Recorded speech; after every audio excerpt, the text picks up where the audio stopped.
we are going live on YouTube also. So kindly give me a second so that I can, yeah. Welcome everyone to the international webinar organized by the PG Department of English and Students of English Association in association with IQAC on the topic body aesthetics in popular culture, role of beauty begins. Welcome everyone, and we have our participants and speakers, plenary speakers here. I now invite the organizers of the event, Ms. Dia and Namita, to control the session. Over to you, people.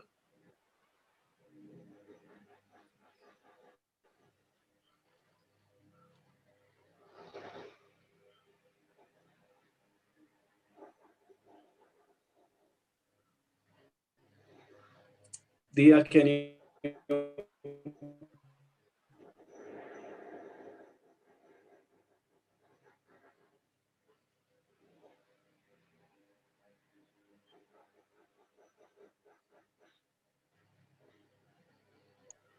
Dia, can you hear me? Yes, sir. Am I audible? Yeah, very much. Okay. You may begin the session. Okay, sir. Thank you. A very good morning to everyone present here. Actually, it gives me a great pleasure to extend a warm welcome to this one-day international webinar on body aesthetics in popular culture, role of beauty pagans, conducted by the PG Department of English and students of English Association in association with IQAC, LISSAH College, Calicut, Kerala. In this webinar, today we have two great personalities as our chief guests, Dr. Arunlal Mokeri and Mrs. Isha Farha Qureshi. Dr. Arunlal Mokeri was born in Mokeri in the district of Calicut, Kerala in 1982, did his PhD in English literature from the University of English and Foreign Languages, Hyderabad in 2012. Dr. Arunlal has translated a number of screenplays of Malayalam movies into English for International Shakespearean Studies Desk, headed by Professor Mark Thornton. He has translated the philosophical writings of Bertrand Russell into Malayalam under the title Manushanum Yukti Chindayu, and also has published several articles and translations to this credit. At present, he is an assistant professor in the Department of English, Government College Mokeri, Calicut, Kerala. Thrissur native Mrs. Isha Farha Qureshi, a finalist in the 42nd Mrs. Universe Contest 2019, has also earned fame as an actress, celebrity, anchor, TV host, professional classical dancer, and social activist. She has won the Mrs. Solidarity title at the Mrs. Universe contest held in China. She was a former UAE coordinator for the World Malayali Federation and founder of its Women's Forum. Mrs. Isha was the second runner-up at Mrs. Kerala Event 2017 and the title winner in the Mrs. International Contest 2018. Now, she is settled in Dubai with her family and works as a technology manager. So on behalf of LISSAH, I heartily welcome Dr. Arunlal Mokeri and Mrs. Isha Farha Qureshi to this webinar. Now, I would like to welcome Reverend Father Jose Melo Tuchil, CST, the founder and director of LISSAH College, who always support and guide us in many ways. Warm welcome, Father. Reverend Father Bobby Pullolikal, CST, the manager of a college, has kindly consented to inaugurate this webinar. Heartiest welcome to you, Father.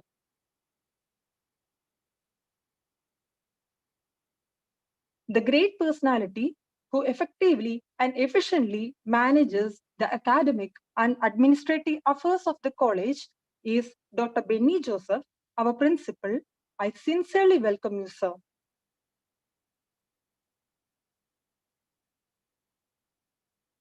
Also, I welcome Reverend Father Niju Talachira, CST, our Vice Principal, to this webinar.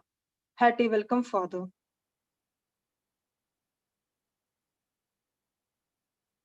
I also welcome Professor Balasubramanian, the head of English department, and all the HODs, colleagues, and students participating in this webinar. Once again, my heartfelt gratitude to all of you who sincerely committed to this webinar to make it a success. And this webinar would have been impossible without the support of each and everyone present here. Thank you. Thank you very much.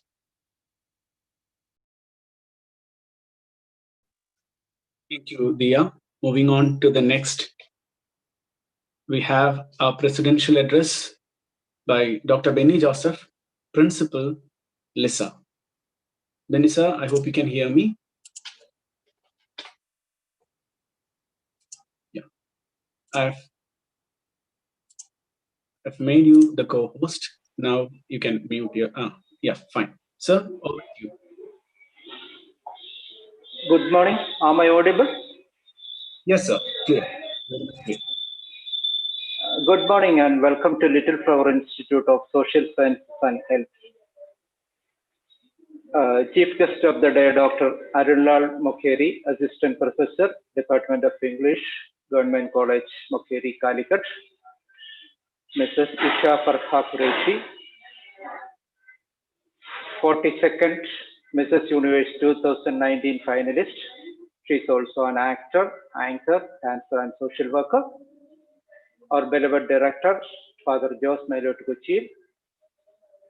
Our manager, Father Bobby Pololikal. Vice Principal, Father Niju Talachira. Head of the department, Mr. K.K. Balasubramanian. Faculty members, participants, and my dear students. Since 1990s, beauty has drawn new scholarly attention in social sciences and in humanities, but has escaped closer examination in social and cultural history. What is considered as beautiful depends on the time and space, on cultural and social settings. Beauty is linked to other categories of difference: the good, the strong, the wealthy, the healthy people. Beauty is highly gendered, closely affiliated to racial hierarchies, and has always been a tool of social distinction.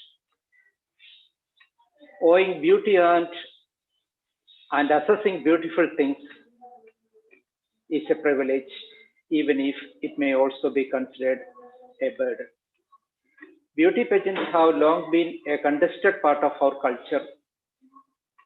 Some see them as hangover from a far more patriarchal era, while others defend them for helping women of all ages to feel more confident and to know their self-worth.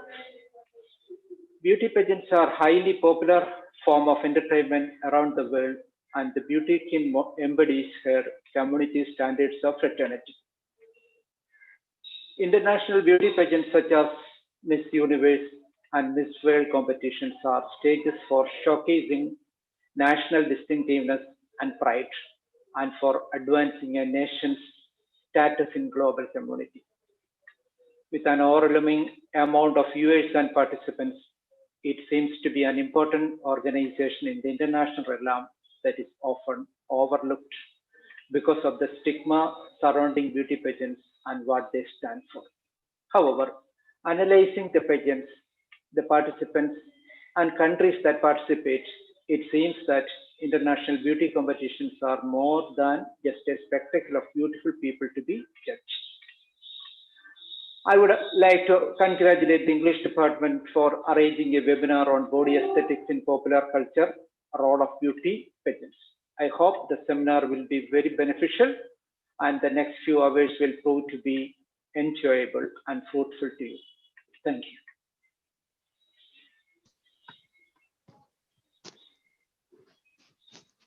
Thank you so much, Lisa. Next, we have our inaugural address by Reverend Father Bobby Pulolikil, CST, Manager, LISSAH.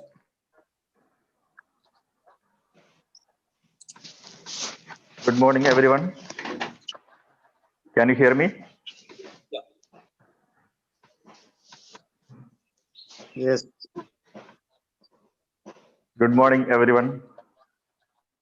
Our respected resource persons, delegates, faculty members, research scholars, participants, and my dear students.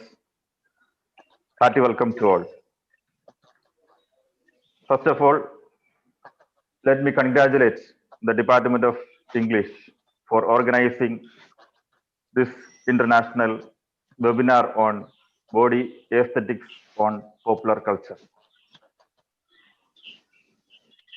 In the context of modern body politics, social conflicts, racial ideologies, and gender discriminations, the topic of body aesthetics gets scholarly attention. Body aesthetics is connected to social and cultural history, sociology, psychology, literature, and visual arts. The notion of beauty is relative. It is constructed and deconstructed by different cultures and societies. Body aesthetics can be a source of delight when it is used in visual arts, theater, dance, and sports. It can also be a source of oppression based on race, gender discrimination, color consciousness, and even physical disability. I hope this academic pursuit will give us more insight and widen our horizon of understanding on body aesthetics. With these words, I am very happy to declare the webinar is inaugurated. Once again, I congratulate the Department of English, and on behalf of management, all the fathers and principal, I take this opportunity to thank our respected resource persons for joining us. Thank you. Have a nice day.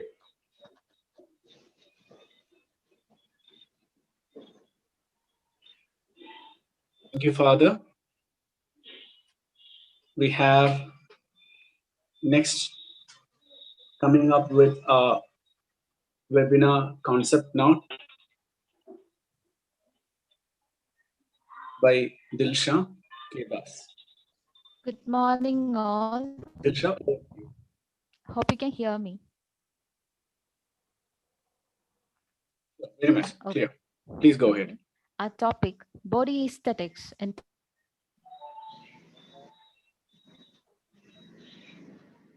joy forever. Though a bit cliche, this adage has gained much currency over the years. In addition, this speaks volumes of how beauty has overrun human mental faculties in the expression of arts and culture. The charm of the beauty of people and things is such that it has fascinated humanity over centuries, causing its expressions to emerge in various forms. Of late, when the visual culture has hogged the floor with all its might, the shows celebrating the beauty of human bodies have gained more popularity. However, there are also views that such things amount to mere showbiz in a highly commercialized society, marked by its characteristic snobbishness and objectification of women. Such things are debatable, but at the same time, their values as art in the domain of popular culture cannot be underrated. Today's world has been shaped by the concept of beauty aesthetics, especially when it concerns the visual art forms. It finds expressions in many visual art forms like films, music shows, dance shows, soap opera, circus, male and female body shows, to mention of a few. Ironically, there is an inherent contradiction in the new post feminist representations of women. On the one hand, they want to subvert traditional sexist ideologies by inverting role behaviors, while on the other, they reinforce sexist ideologies by catering to the notions of celebrating femininity, where beauty is looked upon as an attribute of power. This webinar intends providing a forum for engaging in a theoretical, political, and historical analysis of the concept of beauty and beauty aesthetics that appear in various forms by means of the characteristically popular shows emerging and setting trends in the cultural scenario of the modern world.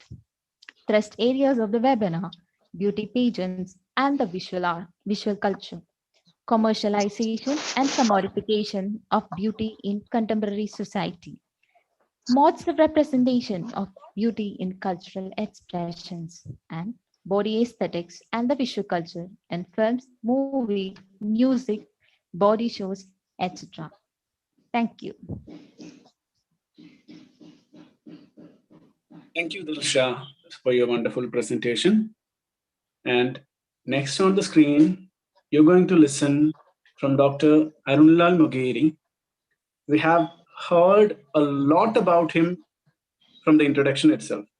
Now it's time to hear from him. Over to you, Arunlal, sir. Thank you. I think this is unmuted and I'm audible. I've been listening to Dilsha's concept note, and she kind of linked the history of, beauty and the judging of beauty aesthetic standards. She's been trying to historicize it. Now, I mean, that sparks a tangential thought. I would like to present this as an introductory, remark. If we are trying to think of historical times when beauty was considered to be an ethical standard, perhaps we'll need to go all the way back to the beginning of European civilization. In Greece, for instance, if you look at the judiciary norms of, the juridical norms of ancient Greece, the testament, the coda with which they administered discipline and punishment was called Kalokogatia.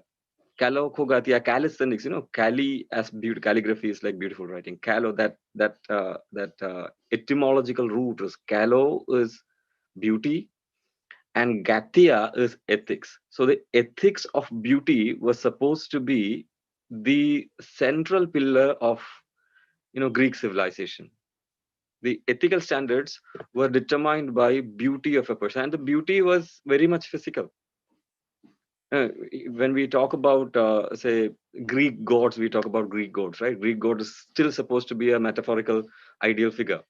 So the Grecian form was not just a physical thing, it was also an ethical thing. What would occur strange to us, what would strike us as strange now is that if a person whose physique was beautiful, ideal, if that person commits a certain crime, and if the same crime was charged on a person who was ugly, the Grecian juridical system would punish the uglier person, and the beautiful person would be, it was, she or he would be exempted. There was impunity available for beauty. Beauty, to be beautiful, was to be responsible. You see, to be beautiful was to be responsible. If you are beautiful, then you couldn't, physical beauty kind of communicated, kind of testified to the inner beauty. And the person who was physically beautiful, the Grecian juridical system thought that person cannot commit uglier acts. Uglier acts somehow metaphorically, automatically connected to people whose body wasn't beautiful.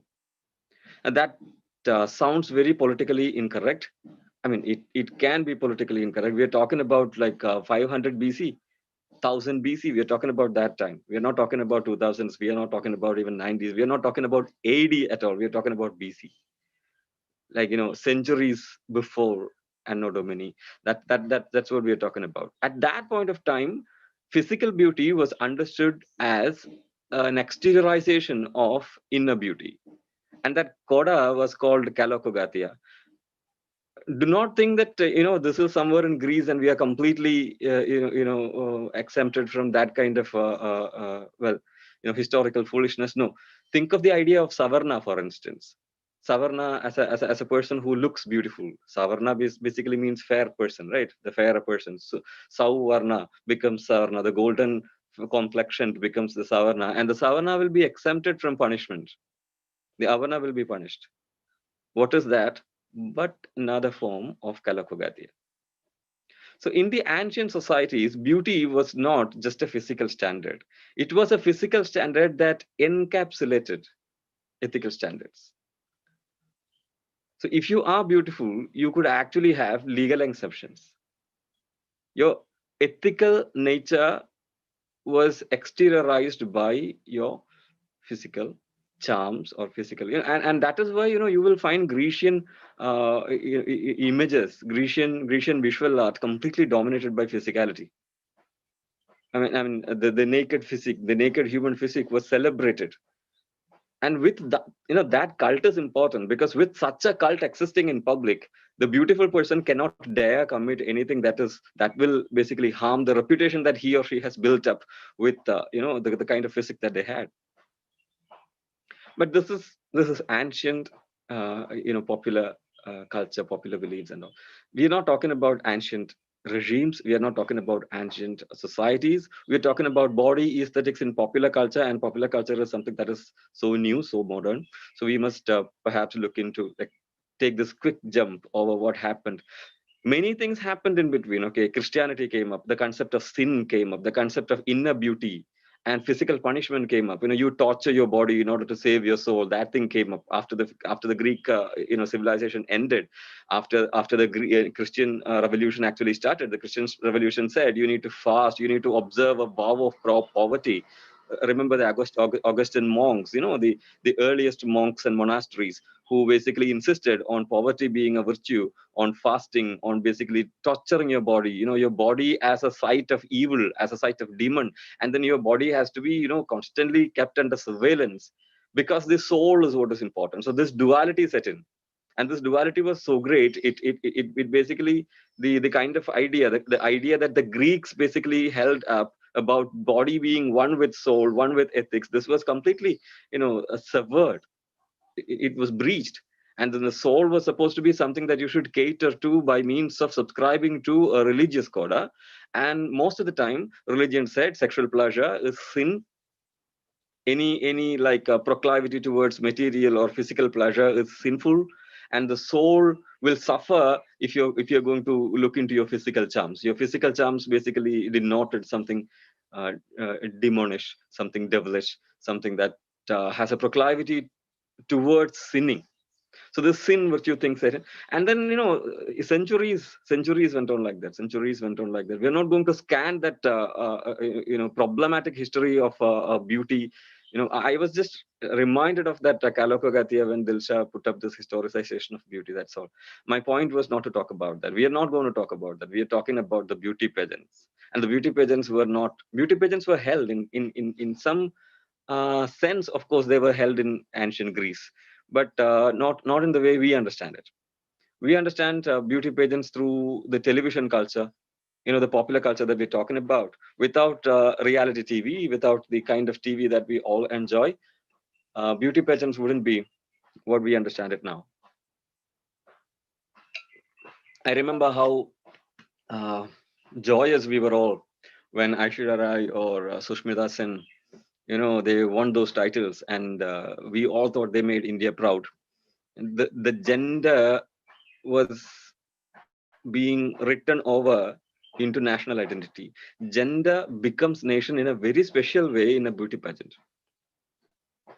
I think more than the athletes who had competed in Olympics or Asiad, Aishwarya and Sushmita Sen could become the, the icons, the popular icons of Indian gender nationality. More people knew them because the TV celebrated them. More people knew them also because, the winning a beauty pageant is almost like the American dream kind of thing. If you put your mind to it, you can actually win it. This gives you a myth of equal opportunity. A beauty pageant is done, it is performed. It's the performance of beauty. We might have a problem when we say performance of beauty, but yeah, like for instance, when we say, but that problem is there in almost all postmodern constructions. When you say festival of ideas, you should actually face the same problem, because we talk about how can ideas be celebrated. When somebody says festival of democracy, when somebody says festival of resistance, you must be familiar with all those titles, right? In the past few years, we have had festival of ideas, festival of democracy. Everything has been a festival. I mean, think of book festivals. How can books be part of festivities? They're so silent, so calm, so dusty. How could actually you imagine books to be part of a festival? So we have had book festivals, we have had resistance festivals, we have had democracy festivals. Beauty pageant is also something like that. It becomes, beauty becomes a part of the commercial logic of the hyper capitalistic world, hyper mediated, hyper capitalistic world. And well, that is how we need to contextualize this. Beauty pageant is, as somebody was talking about, I think Bobby sir was talking about this stigma associated to beauty pageant. But that stigma should actually go to all those concoctions. This festival of ideas should actually have that stigma. Book festivals, literary festivals should have that stigma. How could you celebrate? How could you make literature a festival? Literature is supposed to be a soulful activity, and you cannot have a festival out of it. If you can have a festival out of literature, you can have a pageant out of beauty. I mean, it's like an even context in which we are talking about these concoctions, these mixings. The hyper-capitalistic world wants to push every idea, every event into the carnival tangent. With a carnival, what is a carnival? A carnival is where you can forget your limitations, your identity limitations, your restrictions, and then you can be free, you can be joyous. That is what a carnival basically is offering you. So a beauty pageant, a festival of books or literature, a literary festival, these things basically border on the carnival. I would say beauty pageant is more kind of disciplined. It imagines a body that is well trained, disciplined. The so-called liberal personhood. It comes up with a certain ideology. The beauty pageant body basically it expresses a certain ideology. This ideology. I'm not saying that it is an ideological body. I'm saying that this body basically is a realization of a certain ideological procedure. What kind of body is that? Well, you have, there is an objectification. Definitely, there is objectification of the female body, but there is also a celebration of personhood, and we need to connect it. I think at this point of time, I'm saying at this point of time very specifically because beauty pageants have been losing their audience all over the world. I mean, in 2004, I've actually made a remark. I've been checking into the history of it, and I have this, Godleski, the U.S. television network ABC's chief. He says, after the 2004 Miss America televised pageant attracted a record low 9.8 million people, the U.S. television network dropped the event as a rating loser. The fate of the pageant was unknown for a while, but then, yeah, so that history, I just made a note of it. I've been checking into this whole thing from 1921 onwards. The Miss America context, where the whole thing begins with Miss America contest. And then, yeah, Miss India, Miss Namibia, Miss Nigeria, all over the world, you have this Miss Nation contest, and we have this Miss Universe, Miss World contest.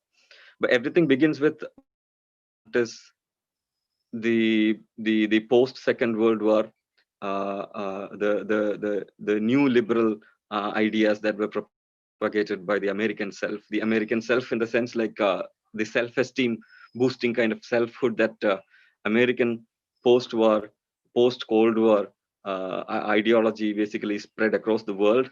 The kind of education system that we have now, which is student-centered, that is also a product from America.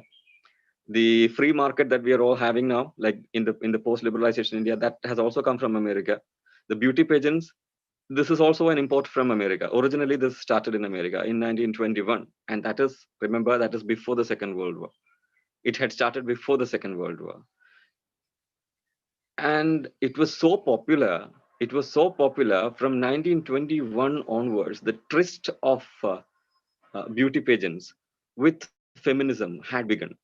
From the very inception of it, feminists had been divided about beauty pageants. There has been a section of feminists who said this is an expression of woman. This is an expression of an individual woman. This is all about choice. This is all about decision making. This is one section of it. And there has been the other section. There has been this set of feminists. I've made a note of a few of them who have kind of went on record about the problems associated with feminism. Anyways, their argument is that this is part of a liberal ideology. This is something like an objectification of women, and this shouldn't be allowed. I had made a note of it. I kind of misplaced it. Anyways, the idea is there has been like two sides about beauty pageants within feminism. So one side definitely supports it. The other side points out how this is part of an objectification procedure and this shouldn't be allowed. So you have that idea. Now, the trouble with the contemporary crisis in beauty pageant televisation or the beauty pageant consumption, global consumption of beauty pageants, that is what I would basically that is what I wanted to project, the current crisis and the way in which this is transforming, the way in which this becomes almost a reality television kind of event.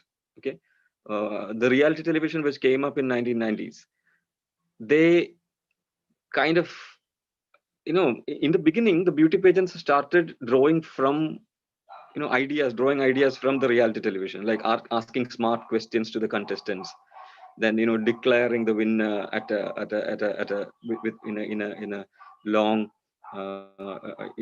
suspenseful interval. So these things basically are tricks that they drew from reality television.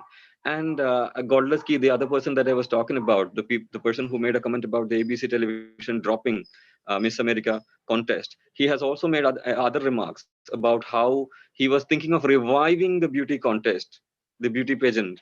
Beauty pageant can be they had thought, ABC, the American Broadcast Network, they had thought of making Miss America contest some kind of a reality television, like over months there will be a contest, like that. So Miss America could be a reality television stuff.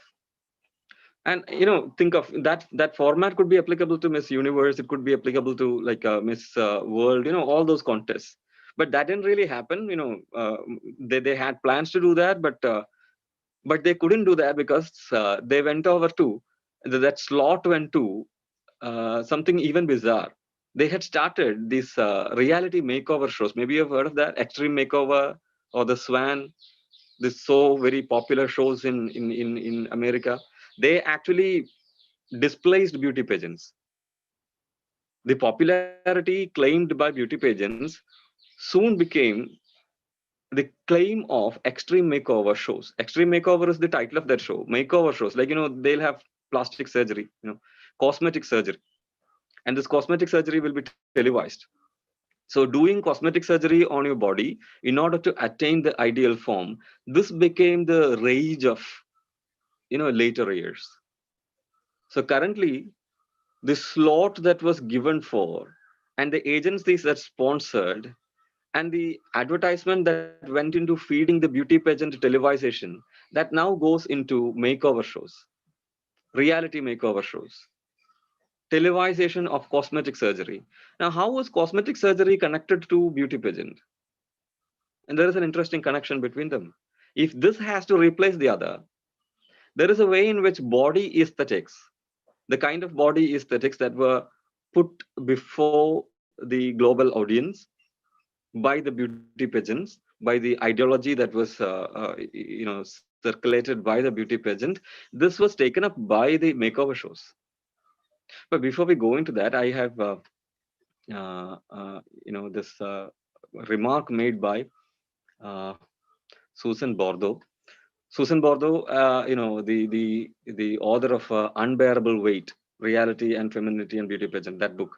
So you have Susan Bordeaux's comments. I just want to quote her before we move further.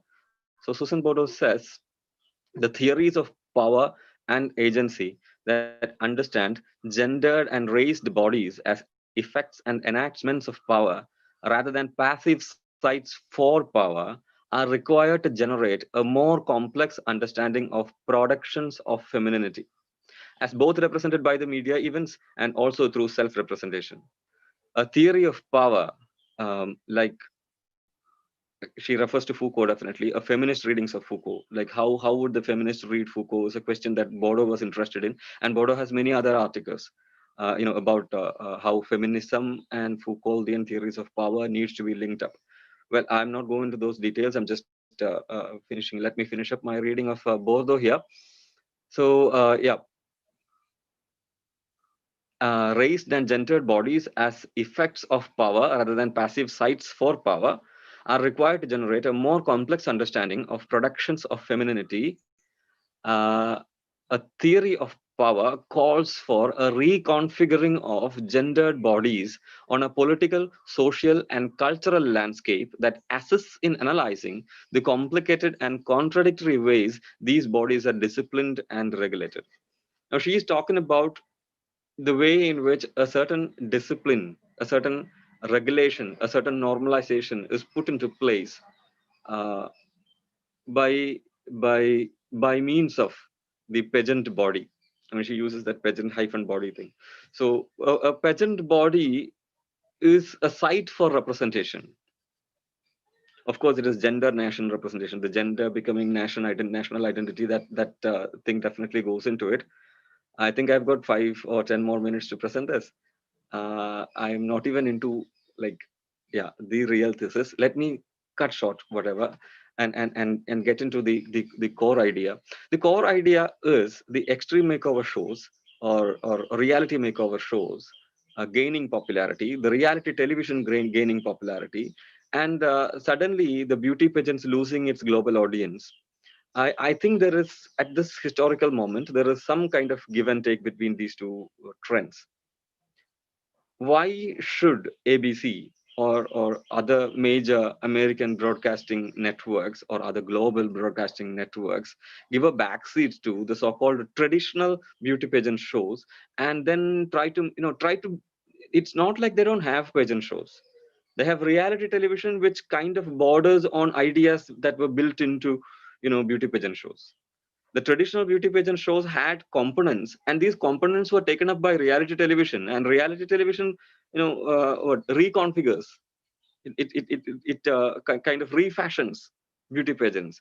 So even all the beauty pageants, I don't know, Isha, the kind of contest that you had taken part in, I don't know the components that went into your title winning and all, but then as a person who observes beauty pageant from the outside, as a person who had only seen this through television, I think my only way of understanding a beauty pageant is like the way I understand television. And as it goes, reality television has taken over the beauty pageant and the so-called American dream that everybody has equal opportunity, anyone could win. If you put if you put ample effort, you could be the title winner.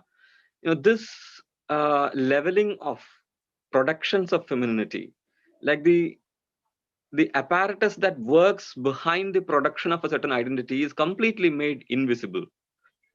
But not just by beauty pageant, but by almost all the popular cultural manifestations in television or internet, for that matter. So you have in the modern cyber culture, in the modern media culture, there is a certain pushing into invisible of the apparatus that creates identities. And this liberal idea of this so-called liberal idea of uh, gendered nation, a woman embodying the nation, a woman as the representative of America. What kind of woman is representative of America? The middle class white woman representative of America, who is Miss India, who becomes like the Miss Universe. How do they hold this title? And if a woman holds this title, what kind of responsibility, what kind of representation is held out by this particular woman? What kind of body or what sort of gendered identity is held by this woman that makes her, uh, you know, that makes her able to vehicle the national identity? So this question is important, and it is locally also, like you say Miss Kerala, or like Miss South India, or Miss India, Miss Asia, for that you give these titles. Now, these titles are definitely about ascribing a certain spatial identity, cultural identity, political identity, social identity to the body of a person. And then it carries this liberal framework behind it, which talks about equal opportunity, which talks about, put in effort and then you could win. You have a dream and you win it. You think of all those films that were made on the concept of winning the Miss India title or the Miss World title. There have been several, right? There has been several people who are like wannabe Miss Indias, people who are like wannabe the Bollywood heroine, and like looking at the beauty pageant as a stepping stone to the film industry. All those kinds of films, these films were made, and it is also a popular myth. It's also a popular myth that if you win a beauty pageant title, you would be considered as a popular cultural icon. Maybe you will get a break in the film world. So these myths are definitely there. These myths, like, despite national boundaries, like, it's present in America, it is present in India, it is present all over the world, where beauty pageants are a thing. Like, you win a beauty pageant, your chances of becoming a popular model, your chances of becoming a popular actor, that basically, yeah, somebody is asking a question, and Jumari, I'll come to the questions after I like kind of wind up this talk. As a concluding remark, I want to invite your attention to a definition of beauty. It's like a complex, it's not an easy, straightforward definition. It is an attempt at defining beauty pageant in the contemporary context, and this is done by Sarah Bennett-Weiser and Maxine Craig, 2002. Okay, Maxine Craig in 2002. Sarah Bennett-Weiser in 1999. Both of them were trying to define the concept of and the objective of beauty pageants in the contemporary world. Now, this is how their definitions goes. The pageant is committed to maintaining the illusion of the liberal subject. And this is something that I've been trying to tell you. And this is Weiser. This is Weiser in 1999. The pageant is committed to maintaining the illusion of the liberal subject, one defined by personal freedoms and public protections. Beauty pageants can be thus situated as a particular cultural form. This is her definition. Beauty pageants can be thus situated as a particular cultural form that accommodates a liberal feminist rhetoric, which relies on particular fantasies of agency, voice, and citizenship as crucial components of identity construction.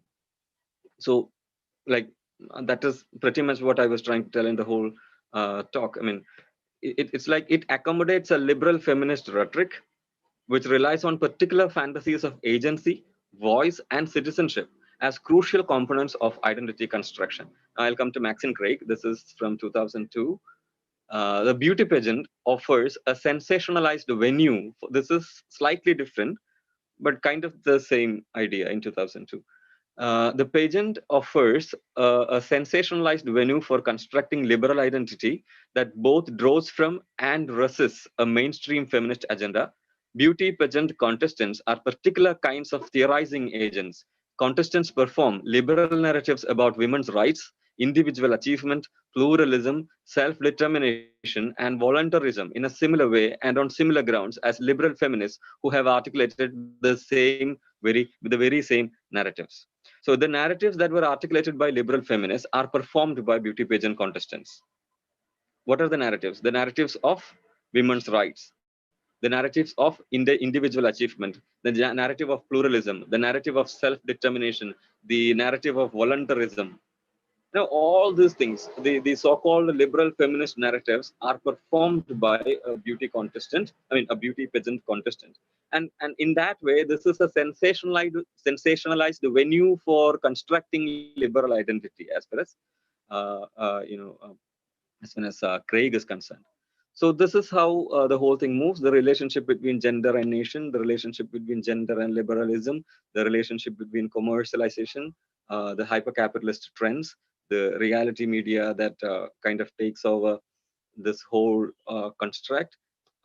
This is basically what I wanted to uh, present to you.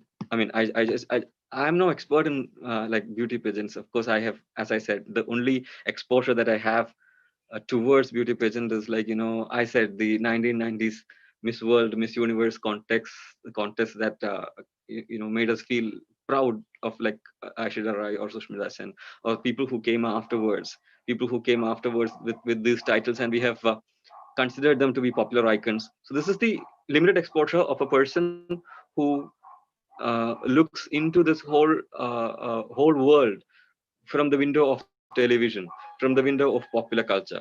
But then I think that suits this particular context, because this whole webinar is about body aesthetics in popular culture, which is exactly my point. I'm talking about role of aesthetics in popular culture, body aesthetics, as we talk about it. If you remember, in 1961, uh, in America, Miss America pageant was stopped by feminists. These same feminists who would later in 1990 would argue that it is the choice of a person, like performance of nudity, performance of body, performance of liberal ideology, whatever. My feminism is my feminism. It's not up to you to tell me what kind of feminism I should perform.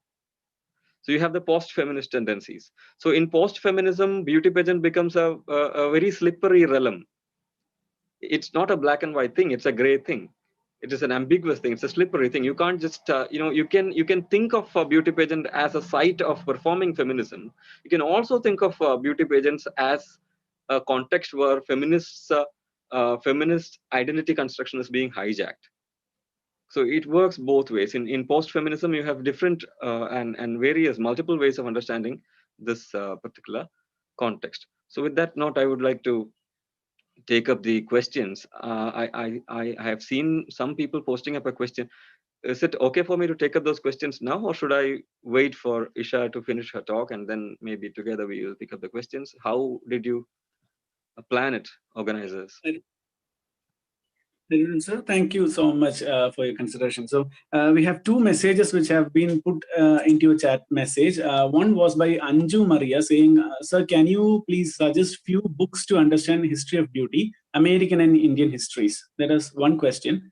And the second one is Nafsia PV asking, "Arun sir, can you please suggest a few more description on the history of beauty in Indian and history world?" These were the two questions. So I think, do you have any description for this?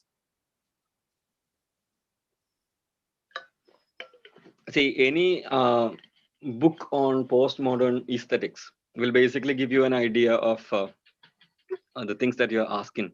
If you specifically want descriptions of and arguments regarding performance of beauty, you may think of Andreyevic's Reality TV. That is one book that I have referred. So, the work of being watched. The work of being watched. It came out in 2003. The title is Reality TV. Reality TV, the work of being watched. And you can also think of, in 1999, the Bennett Weiser book that I have quoted the definition from. I just gave you the definition of an attempt at giving a definition of beauty pageant by Bennett Weiser. So the book that I referred is The Most Beautiful Girl in the World.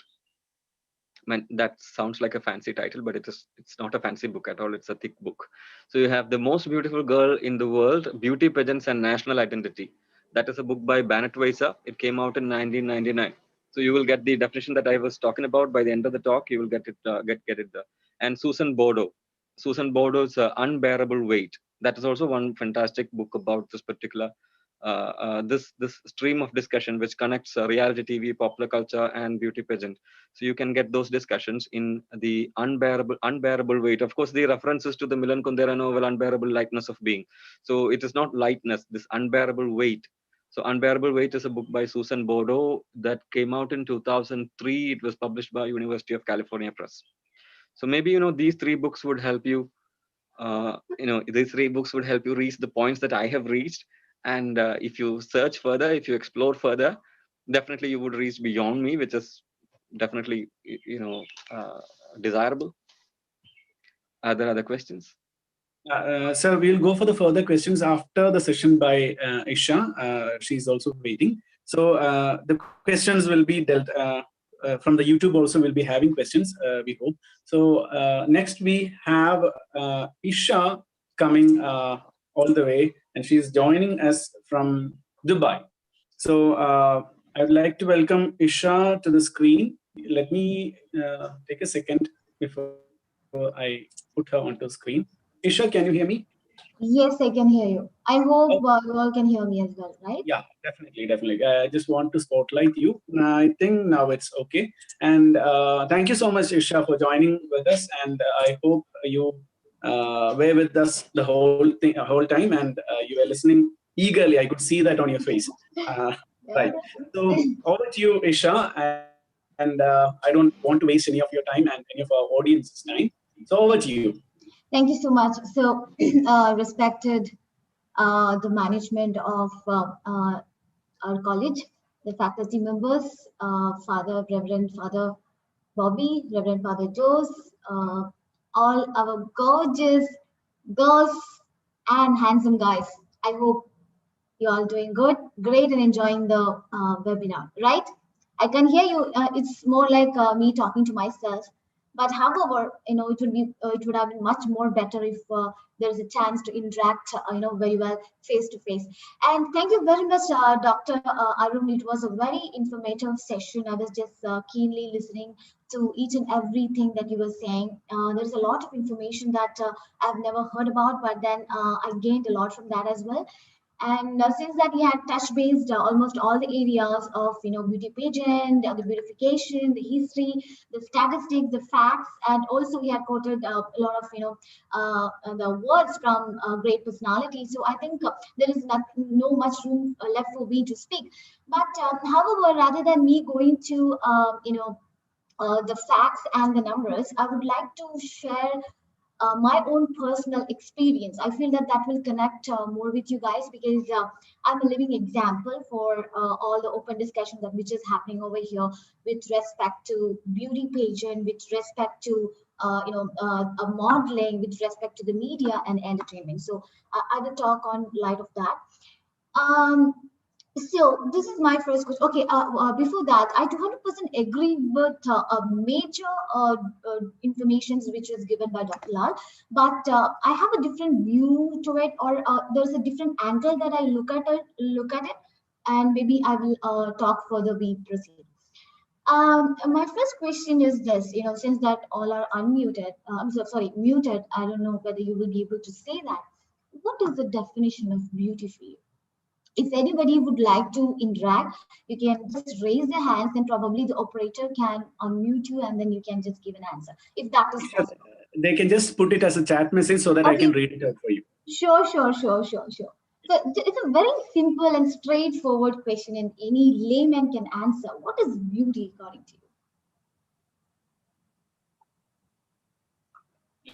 Let's see the concept of beauty according to the most modern youngsters. Yeah, that's what I want to hear from them because they will have a different perspective altogether, Yeah. I'm just waiting for another 2 more seconds. Tick one. You can put your answers as a chat message, which will be read out. And at the same time, in the YouTube too, you will have answers coming up. So from the YouTube, I think Rekha Nair says it's character. One answer which we have got. Well done, Rekha Nair, character. I agree. Yes. So there's no right answer. Okay, for your information, there's no right answer. There's no wrong answer. It's how you feel it. So everything is right, and it is your opinion. So please feel free to express what you feel.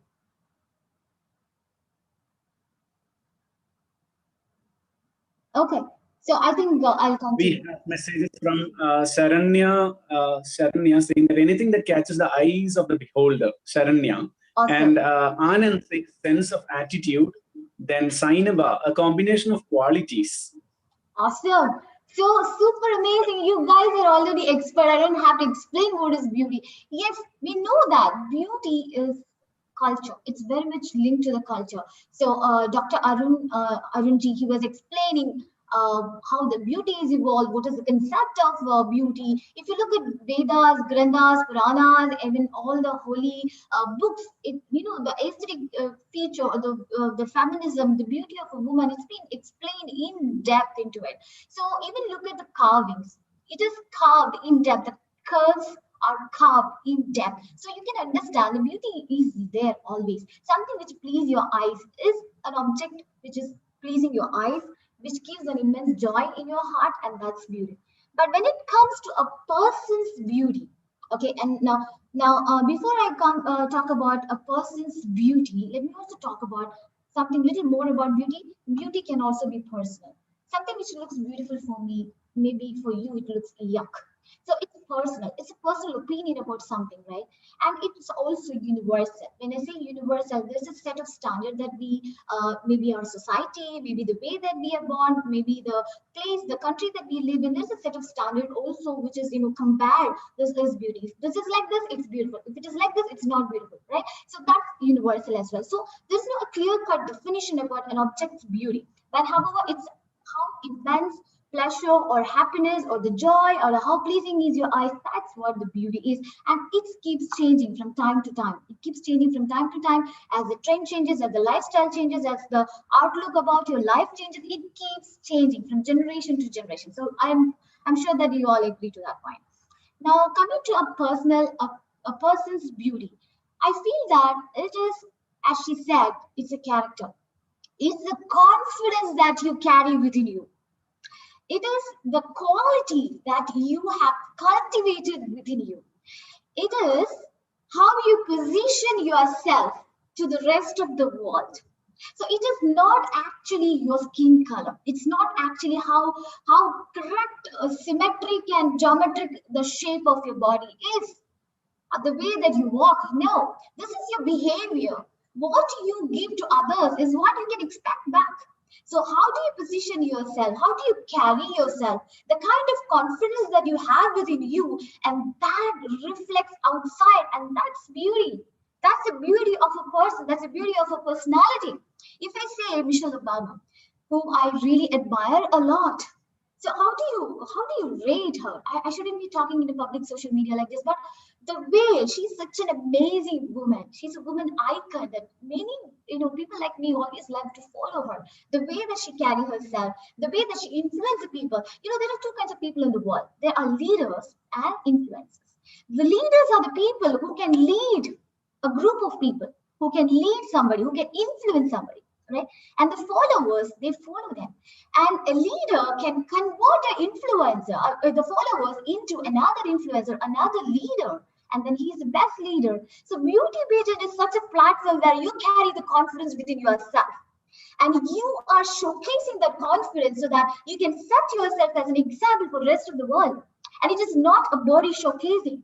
And this is a wrong understanding for each and every person here. You have to understand beauty pageant.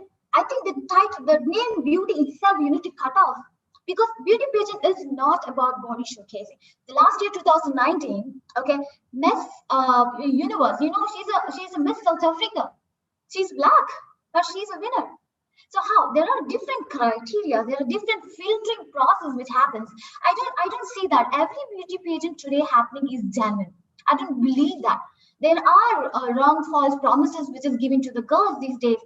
Taking money from them, giving them, promises like you're going to be a supermodel tomorrow. No, nobody is going to be a supermodel in one day. It requires focus, determination, practice, and there's a lot of things that you need to build in yourself. And a mentor. A mentor is something really, really important for a woman. From a childhood, you should always have mentors around you, because a mentors cannot even create something new. Mentor can only guide you towards a goal.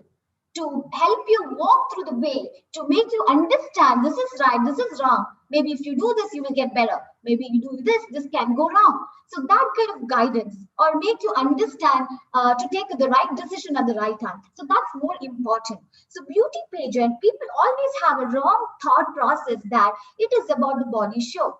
Maybe commercialization when it comes into the picture, be it art and entertainment, be it a media industry, be it say even in the lyrics of the song, if you carefully analyze a very deep dramatic song, you can see that it's not just the feelings that says, it always talk about sex, not everything, but there are. But what do you say about it?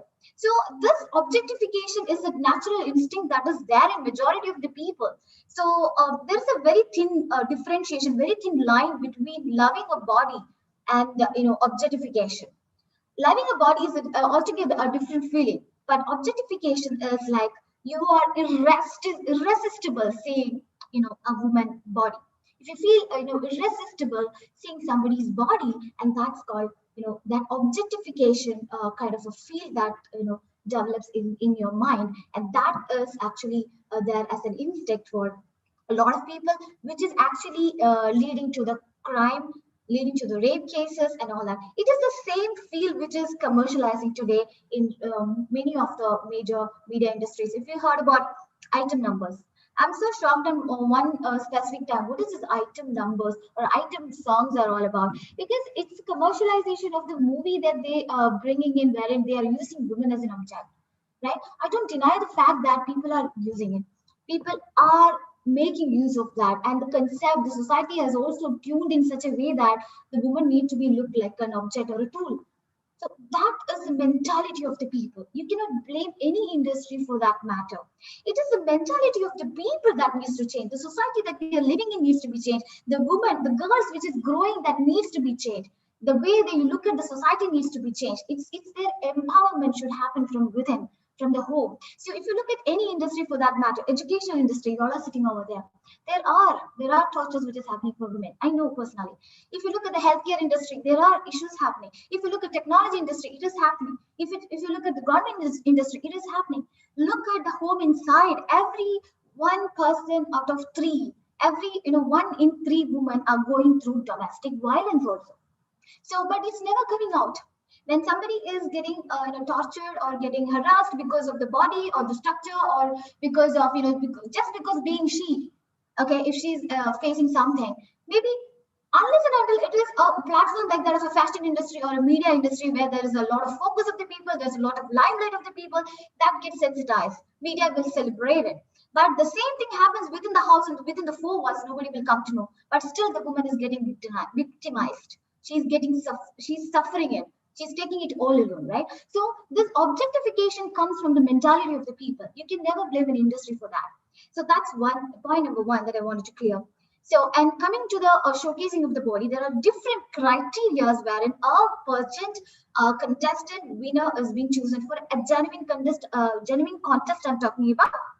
I'm not talking about the people who just wanted to make money by commercializing, making an event to bring some title, bring some unqualified people into the stage, and then so on. No, I'm not talking about that. I'm talking about the genuine, approved, proven, patented, or more like a genuine people who I have worked with so far.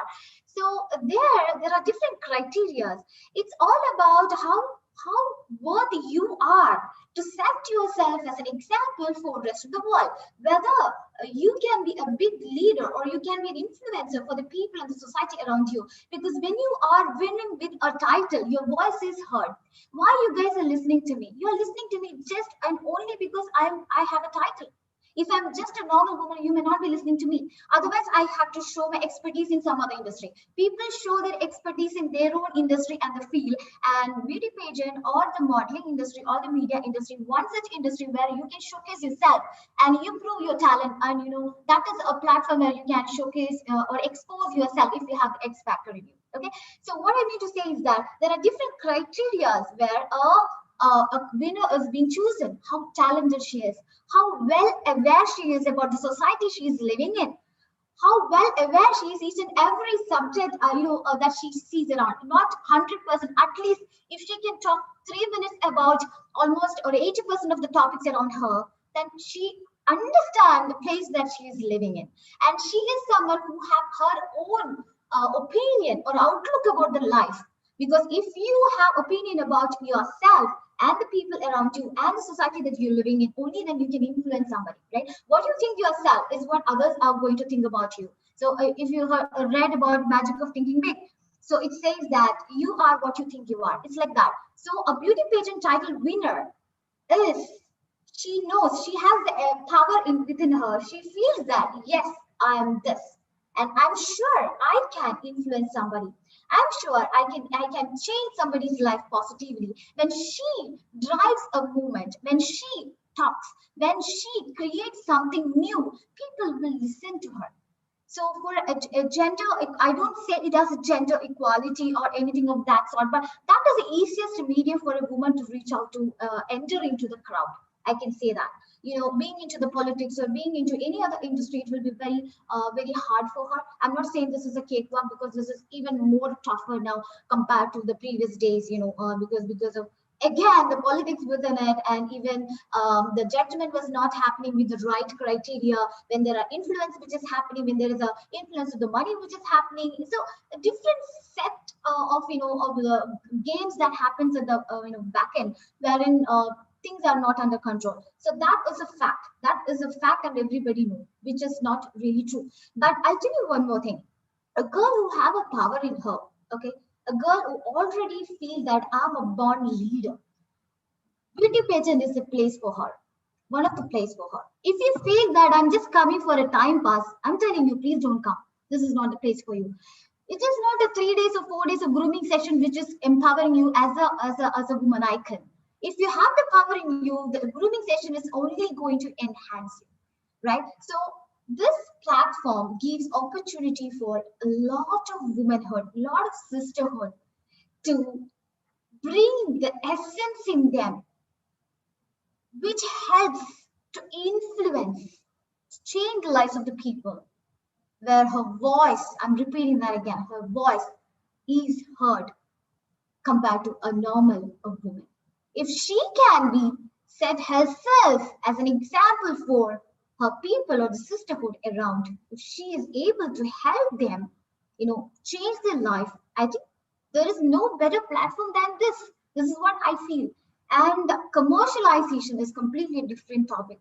I think there are two sides of coin for each and everything. If you look at the technology itself, there is always a positive note, there is always a negative note. So we cannot just compare that, everything has got positive and negative. To understand which is right, which is wrong, and how to overcome the negative side is where your power lies. So God has given us the free will to choose. Nobody is compelling you, forcing you for anything, right? So God has given you the free will to choose, to understand which is your area of expertise, or which is where you have to work or focus more to groom yourself. That you have that free will to choose. Someone will be very good in writing, but I may not be able to do, or maybe I will be very good in singing. Somebody else may not be. So maybe I can just set myself as a model. So model is, again, when you say a model, now the word model is like, it's lost its value these days. It's anybody can become a model, anybody can become a supermodel, is what the concept which is going. Once the commercialization and this kind of an objectification and all these things came into the picture. But otherwise, a model is something, a clear definition of this is that she is someone who is a role model. She herself is a model for, with her life, with her character, the way she is living in. So that's what a model is, not just somebody who hit on the ramp, right? And from the title she win, that is the time that she is going to start her learning process. That is the time from where she is going to understand how it feels to be being woman. What are her responsibilities? So service telling, Dr. Arun was saying, beauty is a responsibility. But if you have a title towards that, then it becomes a commitment, because it's a commitment to the society that you're living in. You have a set of responsibility to fulfill, because there's a lot of expectation from you. So each and everything, for good or bad, it's getting influence for the people. So it's your responsibility to always take the right path, always change the people towards the positive side. and try and help, especially help bonding sisterhood, and try to empower more of a sisterhood to, bring the confidence in them. So I was actually talking about, 1 in every 3 women undergoing domestic violence in the house. So many of them feel a little bit, okay, what will society will think about me? My husband is beating me. What if I say this outside? Or I want to fly high. I'm a very ambitious girl. I have a lot of things to achieve, but I'm a girl. I'm not supposed to do that. So these kind of things are there in your mind. So when you say, okay, girl needs to be beautiful, parents will say you need to always dress up well, you need to look beautiful to get a good boy. After getting married, you should look beautiful for impressing him, to impress your husband. So that should not be the concept. In the olden days, in my mother's age, that's how the concept was. But today, I think girls evolved a lot. The sisters, I mean, and I say sisters as womanhood as a whole. So they try understand, the importance of being independent, being educated, being empowered, having our own, opinion about, everything that is around. Express what you feel. That power that started feeling it. So now girls started reacting over it. So even the beauty concept for every womanhood today is the self-confidence. It's the way that they carry themselves, not to impress somebody. So when it comes to impressing somebody, that's where the objectification goes on. So even if it is, no matter if it is your intimate partner, if you're impressing somebody, it is more little bit on, you're putting some effort to impress somebody, right? So it's not for yourself. You be confident yourself, be beautiful yourself, love your body, love your character, love the way you speak. I think that makes you beautiful. So whatever that you feel inside, that reflects outside. Okay, so that is beautification according to me. And then I think I had a lot of things to talk, but then now I think we are already running short of time. And for me, okay, let me also tell you a little bit about my experiences as well. I'm a technology manager. In the beginning, you were saying 42nd Mrs. Universe finalist. So finalist is over. That is no more there. I won the title Solidarity at Mrs. Universe, and after which, after which the lockdown. So before that, it was Mrs. International pageant, which I won. And by profession, I'm a technology person. We've been handling artificial intelligence, robotic process automation. That's my technology area. So the reason why I'm saying is that many girls who comes for the beauty pageant are respected from a respected profession.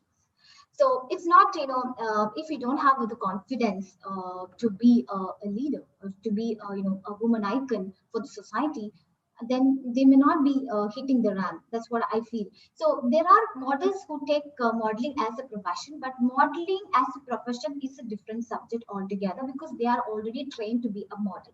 Coming to a pageant, it directly comes, may not be, I think majority of the people who comes for the pageant are not from the modeling background. They start modeling after they win. That's what my experience is. All my colleagues, whoever I know, my fellow friends who used to hit with me on the ramp, they all are from a different professional background. So from Miss to, there's a huge journey that went across. There's a huge advancement that came across from Miss to Mrs. So I'm a Mrs. I'm a mother.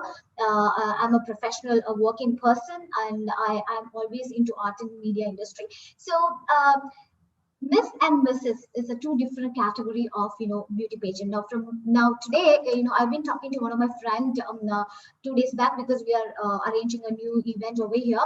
So I was telling him why a woman should have a two different category of Miss and Mrs. She should never be categorized like that. A woman is a woman. No matter if she gets married, she's a mother, she's a woman. She should be worshipped.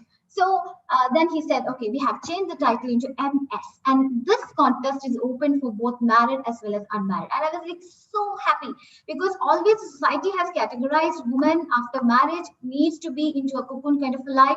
You forget your ambition. You forget, okay, in the school days, you will be Kalatilakam. You will be into Bharatanatyam, Mohiniyattam, lot of other art and entertainment, every industry. You're super active. You are a rank holder. But after marriage, what is happening to you? I don't see, 80% of the people are not coming onto the platform, or they are not pursuing their ambitions. their dreams. They are not pursuing their dream. Rather, they are getting into a cocoon kind of a life. And if any girl come out of that cocoon kind of a life to fulfill her dream, then society looks at her in a different way. But there's a lot of change.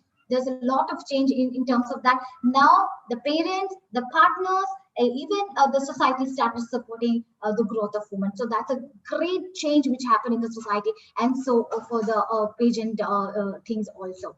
So yeah, so Miss MS is a new category which has come up now for my baby. So he just woke up. So right. So yeah. So both married as well as unmarried women together in this category. So they're also, it's not a body show as in everybody wanted to fit and fine. If you look at boys, why are they struggling so much to make their body six pack? They feel that that's the confidence, right? They feel that that looks so beautiful for them, or handsome. I mean, they look so macho, kind of very strong, very good. So they feel that, they need all the biceps, the six packs and everything. So that goes to women also. It's up to you. It's your choice whether you want to maintain your body very well or you just want it to be unhealthy. That's up to you. But doing exercise, doing regular disciplined kind of a life is always good. For that you don't need to be a model, you don't need to be a pageant. It can be for every woman, every ladies, especially after, since I'm a woman, I'm just saying it very open, don't take me wrong, especially after the delivery, after being a mother, you have to spend some time for yourself, to groom yourself. This is very much important, no matter if you're a model, not a model. But if you feel the confidence that yes, I'm a leader, I can influence somebody, then you're already a leader, you're already a winner. You don't need to be on the platform like this. So this platform is I'm just concluding. I think I'm just exceeding, talking a lot. I'm just concluding saying that beauty pageant is always an exposure for a woman who to showcase themselves if they have an factor in them. And that is an opportunity, if you have a confidence within you that you can influence the people and take them to a different level, then a beauty pageant is the right place. It's not the place to showcase your body. And if anybody is having that kind of a wrong concept, I think that is wrong. And dressing up according to the different categories, according to the different rounds, as per the norms and regulations, that is a different story altogether. Yes, there are bikini wears for the shows, especially for the misses. Usually they don't have, so I never wore it.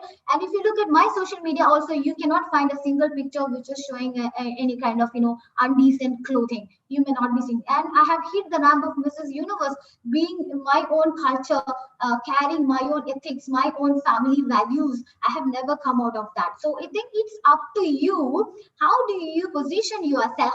What message that you wanted to spread to others? I think that depends on person to person. If we know that you are moving in the right way, then I think there will be no more questions will be raised against you, because you have every right to answer that very firmly with your chin up. So that's what I feel. And coming to the Dr.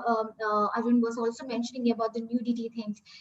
Yes, as I said, when the beauty concept has changed into a different level, these days we say to the girls, oh, she's very hot. So what is the meaning of this hot? I don't understand that. That is again objectification. So you don't require a media for that. Every person is, like these days, that's how the generation is being looking at a woman.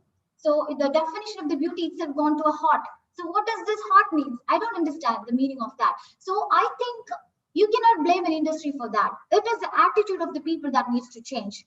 So every pageant happens for a good cause. Mrs. Universe happened for a good cause of domestic violence and child abuse. So same way, every pageant, a genuine pageant I'm talking about, I'm telling that again and again, happens for a good cause. And every title winner has a commitment and responsibility towards the society she is living in. And she's not meant to be like an ornamental tool for anybody to please their eyes. She has won the title for a purpose, to set herself as an example for the rest of the world. And with that, I conclude. Thank you so much. Thank you so much, Isha. It was really an inspiring and thought-provoking, at the same time an energetic session, which we all had, and lots of comments coming in the YouTube channel also, which I don't know whether I can read it, all those things, because we have Okay. comments coming up. So, and in the Zoom also we have many comments coming out. Now, I think, Arun sir, hope you're here. Arun sir, can you hear us? Yeah. Yeah. I can. Okay. So now I think we'll have a small discussion, which might not go beyond 10 to 15 minutes. I hope you are ready with it. Sure. Fine, it's okay. Yeah, fine. Okay. So thank you so much, Arun sir and Isha. So certain questions were forwarded to Arun sir. Can you just make a comment upon it, sir? I'll just check and get back. Okay. Yeah, sure. And at the same time, Roshima says, like, considering the definitions of beauty discussion now, how much space does girls from lower strata of the society get in beauty market in this hyper-capitalist world? Where should the changes be made? Can you make it more clear? That was a question by Roshima. Give me a second so that I can forward it to Isha. Isha?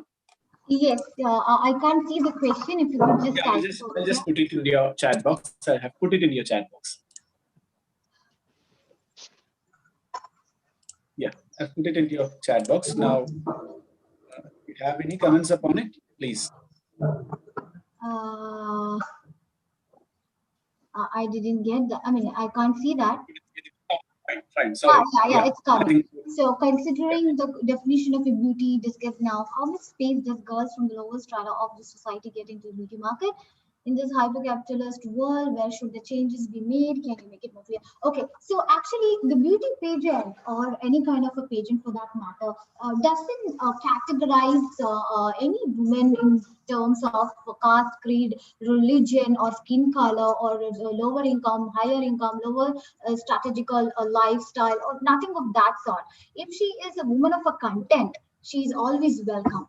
But only problem here is that don't fall for the false promises that you will be a supermodel in one day, or always make sure that you work with professionals, you work with the right people at the right way. And it's always so important to have a mentors around you, so that you will not fall into any kind of traps. So all these mentors will always guide you through. So it can be your mom, it can be your very close friend, it can be your college lecturer, or anybody who's already into the industry. Try to be with the right people and the right mentors. I think with God's grace, I'm blessed with that. I always I'm surrounded by mentors, from every industry, from my work verticals and everywhere. So that's a great thing. Maybe God has guided me to the right way. So there is no categorization for any womanhood for that matter into this or that.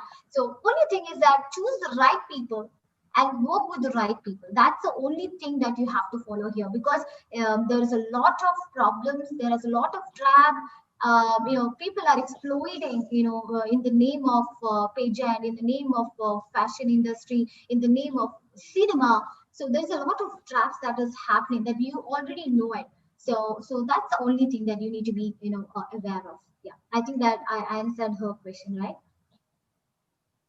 Thank you so much. And over to Arunlal sir for your message. I hope you have gone through it.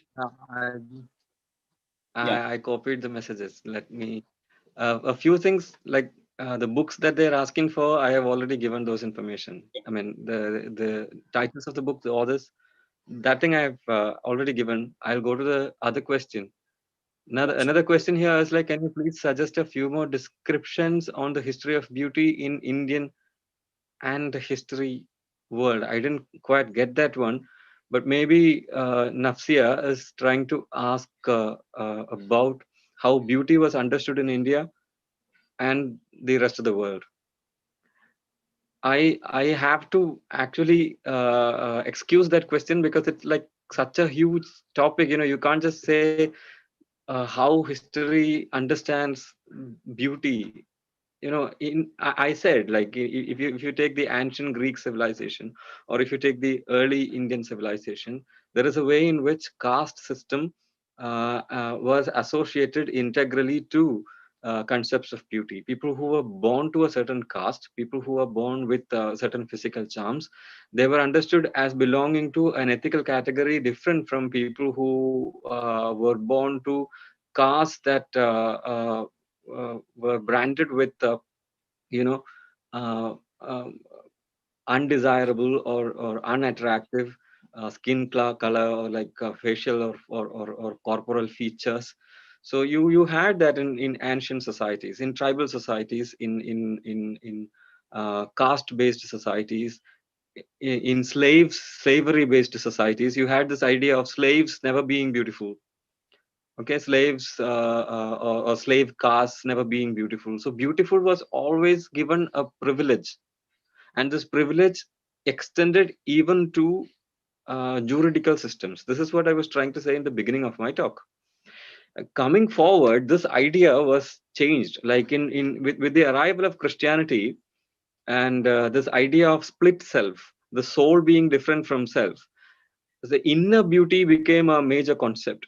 So the monks, if you look at the Christian monks, or if you look at the Hindu monks, for instance, people who shave their head, or like this facial hair, either you keep the either you keep it like this, you keep the hair and the beard long and kempt, or you just shave it all. Like never try to beautify your exterior, exterior, or whatever you call it. You don't look beautiful outside, you concentrate on being beautiful inside. So this thing became a major spiritual principle in the post-Christian societies, and in most post-Christian belief systems, this became the ultimate guideline for beauty.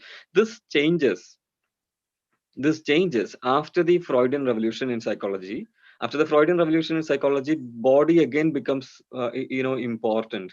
And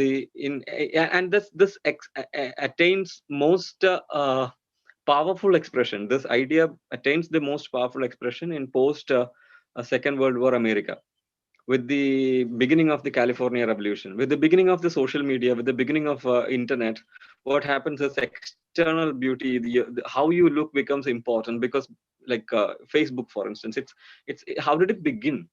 Facebook was basically, it began as an algorithm that could, mark people as hot or not. That was the basic algorithm for Facebook, isn't it? So, and it was a viral algorithm. And this algorithm was later developed into Facebook, where you can write like posts. But in the beginning, it was not about liking posts made by a person, but the very, very, very face of that person. That's what Facebook is all about. And Instagram, look at it. So how does Facebook or Instagram or other social media, or any of the entire digital self platforms, they work on the premise of being externally beautiful. So, well, this is about the world at large. Now, in India, definitely, I mean, Umberto Eco has this book, namely On Beauty. So, Nafsia, I'll kind of wind up my answer to your question, and I'll refer you to the book, namely On Beauty by Umberto Eco. Now, Eco tries to span this whole history of beauty, and he tries to see how a certain kind of beauty was fashionable. Like, if you look at paintings of Raphael, paintings of Rembrandt, you will find that women with a fat body, women with really well, good corporeal outwards, they were painted. The models were all models were all like huge breasted, and they had thick thighs. But in 19th century, you find a change. In 19th century, these women are out of fashion. So you have this tuberculosis affected bodies, kind of thin transparent bodies. They become the idea of beauty. So this changes, and there are so many things associated to why the standards of beauty change. I think this space and time will not be sufficient for me to have the conversation or that answer. I'll refer you to books like Sontag's Illness as Metaphor. I'll refer you to books like Ways of Seeing by John Berger. I'll refer you to books like On Beauty by Umberto Eco, and I'll excuse myself Thank from you. that question. Thank you I'll go to so much, Anuja Arun George's sir. question. As we say, yeah, Is please. that a question? No, right? Anuja Yes. is asking, what is the future of all beauty pageants? I'll pass the buck to Isha Quraishi for that. I mean, what is the future of all beauty pageants? I really do not know. I think there would be beauty pageants. She would be able to answer that question better. What is the future of beauty pageants? And Sanuja Jalil is asking, could you please tell about the role of beauty pageants in regard with colorism in media field? You see, colorism is not a new thing. Colorism or racism or colorism, that thing had its vicious tentacles in concepts regarding beauty ever since colonialism started. if you remember Frantz Fanon's quotation, Frantz Fanon basically famously he writes, "I did not know I was a black until you called me black." And a person exists naturally. A person, and my skin color isn't black or white, unless somebody brands me as black or white. The problem with colonialism was that colonial forces, they wanted to establish their superiority by physicality. Now, establishing your superiority by means of your physical features. So basically, you have white, black, that division. Remember Michael Jackson's Black or White, where he basically tries to deconstruct the whole thing. Well, and I would take that question. It's again a very grand question, and it requires a very elaborate answering. I'm not going into that kind of elaboration here. I'm excusing myself from just from this question just by taking you back to one aspect that I was talking about when I was giving you the talk on beauty pageants and the crossover shows. I mean, the makeover shows. A beauty pageant is basically supposed to give you a makeover. I mean, Isha was also trying to give you a glimpse into how there is a grooming session, like a 3-4 weeks of grooming session would be there. The idea of the grooming session is to give you a makeover. So a person who is ordinary, a person who is from a laity, a person who is from laity, that person, that woman or man, I mean, it's gender neutral.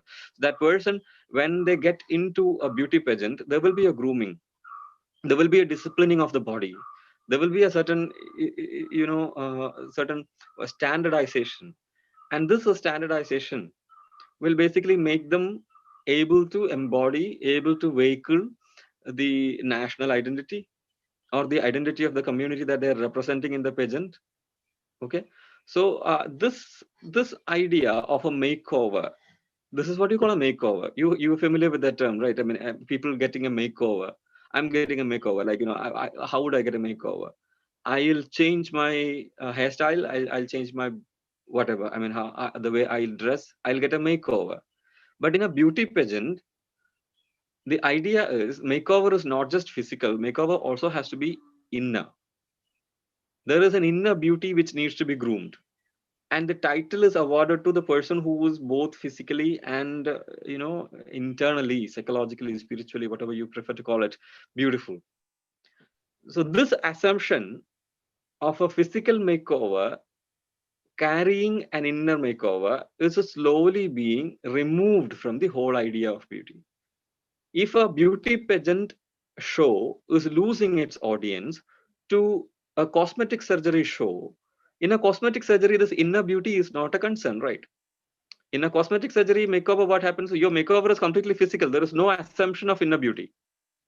Whether your inner beauty adds to the whole regime or it doesn't, that is not part of the show. The show is squarely focused on your physical makeover, and that physical makeover is so important. The physical makeover is all. So you see, I would say in the case of Michael Jackson, for instance, so he's born black, and then he performs cosmetic surgeries. Then he has this skin issue, this pigment issue. So he is supposed to be the icon of the Generation X. He's neither black nor white. He's neither man nor machine. He's neither male nor female. That's what the Michael Jackson X identity is all about. Michael Jackson is an icon of Esther years. The icons of our own world, like remember the visual artist, namely Orlan. Orlan performs plastic surgeries on her face, and she live relays it, live broadcasts it to the entire world. That is the kind of artist that we are having now. That is supposed to be a performance art. This same logic is used by a reality show like Extreme Makeover. Extreme Makeover was a hugely popular reality show, and it basically usurped, it hijacked the slot in which beauty pageants Miss America was aired in ABC. So I think colorism is becoming important, and in the light of the recent Black Lives Matter movement and all, perhaps we need to look into the way in which a certain regression, a certain canceling of inner beauty, a certain what do you say, a certain overemphasis being given to the colored skin, or the color of the skin. We may need to look into that idea more comprehensively in the light of more researchers into this kinds of body aesthetics kind of realms. We will need to make more inferences from those researchers as and when those researchers are out. And then that is Sanuja Jalil. And somebody is asking to write the name of the books mentioned by the resource person here. Well, you could do that. That's all the questions, right? Those are the questions. Is there any other question? No, sir. And we have few questions towards Isha. And Isha, I think I have forwarded you with the questions. Can you just reply for that? Right. So before I go with this question, just wanted to add to what Dr. Arun has said. 3 to 4 days of training, yes, what you said, it's about physical postures, that how do you carry on the ramp, and how do you stand while you're talking to the people. All that is there, but more than that, it's all about the personality, the behavioral training, the meditation, the inner beauty. As you rightly said, it's inner beauty. But I have never seen anywhere, like somebody is forcing somebody to have a surgery. Okay, you have to have this kind of cosmetic makeover, only then you are eligible to participate in a pageant, or this is a criteria to be a part of pageant. No, I have never seen that. I think that's a personal choice. I think if you look at the cinema industry, Hollywood, Bollywood, even Kerala, South India film industry, I think 90% of the people have done a makeover, a lot of treatments on that, right? It's not the industry. I think even I know people who used to work with me in the office. They wear very showcasing kind of a costume as a daily basis. Wherever you go, in the mall, in the office, you sit at home, you go to the park, and the beach, everywhere. It's a part of their life. It's a part of their culture, and we also never feel anything for it. So it's part of them, and it's their choice. Especially the Arab culture. If you look at it's cosmetic industries heavily they're getting imported to the Arab countries, so they are never into the ramp, right? So they are doing a lot of surgeries. There's a lot of cosmetic makeovers has been done. So that is, I think, the personal choice. Even when it comes to Michael Jackson, it's her choice. So I don't think that is because that is the criteria to be there. If you look at take all the tier 1 heroes and heroines in the cinema industry, they all might have gone through. But I am always like to keep it natural. I have never done anything so far, because for me, I'm from a very Orthodox Muslim family, and then I have my own culture and values. Doing a makeover is nothing wrong in it. If it is your personal choice to enhance the beauty if you want to, so that is up to them, is what I feel. So I'm getting into the question. What would you say to someone that says, okay, so before that, there's another question. Let me read that first. Ma'am, you said culture industry don't determine our mentality, but isn't it the culture industry that groove us to think a certain manner? Okay, so the kind of culture which is cultivated within you is from your childhood. No matter what you are trained, retrained, whatever it is, that is not going to change. So whatever you have, inbuilt in your DNA from the time that you are born, that will be there. The people that you are interacting and networking with, the college, the studies, the schooling, and everything is really determines your mentality, your thought process, your outlook about your way of living, right? So that is there. The grooming is only enhancing what you already have. So maybe when we during the course of time, when you acquire a lot of knowledge, when you acquire a lot of people, when you visit a lot of countries, or as the experience that you gain, you might be taking something as which is a positive. You may try to incorporate that with you. Some things you will try to remove it from your mind. So yes, there's a huge influence in the way that you're living in, the people and the grooming training and everything. But the main essence will always remain the same. I don't say that you have to go above the mentality and the society culture. I'm someone who's still carrying the my religious values and culture within me and the family. My family is very orthodox, very strict. Actually, I'm very happy to say that I just sometime back I happened to talk to a girl, Nima. She's from the psychology department, and she's my relative. So it's my mom's cousin's daughter. So I was so surprised to see her. So she knows very well how our family is. It's very, it was not so difficult to convince each and every person over here. They accept their mentality in such a way that we cannot go and change. But over a period of time, they understand when we achieve the success, when we achieve, okay, my girl is achieving something and she has a purpose for life. She is, driving the things in the right way. So if I am able to make them proud, I think then the people will also change. They will incline towards your wishes and dreams. That's what I feel. So it's not exactly completely transforming you as per the industry culture. It is your culture. You may enhance it by incorporating the rights and wrongs and the do's and don'ts. So that's how it is. Okay. And the next question is, what would you say to someone that says pageantry degrades women? Okay, so I never feel that it degrades the woman in any manner. So if that is the case in every industry, then you should say that it degrades a woman. I don't think so, because if you think that one point of time women were banned from education, but today is there anybody who don't get educated by themselves? This is a very common question I keep asking to my family. They think that for every now and then, my mom used to say that you have to get married, you have to get married, you have to get married. That's how kids are studying to get married. You want a job to get married. So for everything, there is a watermark, or what do you say, a standard something to say. It is because of this you have to do this, because of this you have to do this. So that is the kind of mentality that most of the society, especially in South India, especially in Kerala, especially in places like that of Malappuram, Calicut, and all that, it's there. It's there. Very orthodox for families they are. So that is not the criteria for you to get education or anything. You are getting educated to get married. That means it's better that you go for a cookery class, not for a professional course. You are going for a professional course because you have an interest in it and you want to pursue that. You want to be a professional. You have to achieve your dream. That's how it should be. That kind of a kind of thought process you have to get into the brains of your kids from the childhood itself. I think that's the responsibility of a mom and dad for that matter. So this way, if you look at in your class, this is, I'm talking to a college now. I'm sure the majority of the students in the class is girls. I beg to for that. I'm sure, and I know if you look at general trend, 70% of the crowd in the class is girls. So do you see all the 70% of a woman on a workspace, be it in any industry? Do you see all the 70%?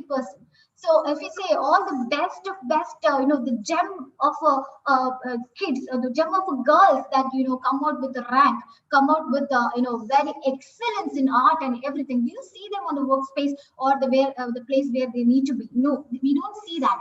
There are workforce 30 to 40% or even lesser than that. When it comes to Kerala, it is even very, very lesser than that. So that's from your childhood. So for every industry, girl have right to get into every industry. As I said sometime back, even the domestic violence happens in the house also, inside the bedroom also. You don't come to know it. But when it is sensitive industry, people will celebrate it. That's the only difference. Only thing is that you set your own your own values. You set your own rules. You are the boss of yourself. Set your own rules. How can somebody degrade you? Think big. I'm big. I am the best. I am the best. Every woman should think this. I am the best because I'm a woman. I can do anything because I'm a woman. I'm meant to do multiple things. I'm a responsible person for my family, for my kid, for my husband, for society. Think that. Believe that. There is nothing who could do better than you. Woman is a beautiful creation of God. So nothing can degrade you. It's all about how you carry yourself, how you value yourself. You value yourself, everybody will value. Nobody can degrade you. Okay, so that's the answer for that. And I think there is one more question. How is the idea of nation of India expected in the contents like Miss India? Idea of nation of India. Okay, so that is like okay. So when it comes to pageant, okay, always the contestants are chosen from the state level, then it goes to the national level. There's a lot of filtering process. From the national, they go into the international platform. So when you go to the international platform, that is where you are setting the face of a nation. So Dr. Arun sir was mentioning that about that. You are representing a nation. So to that extent, like even if you take any kind of Olympics game or any kind of any other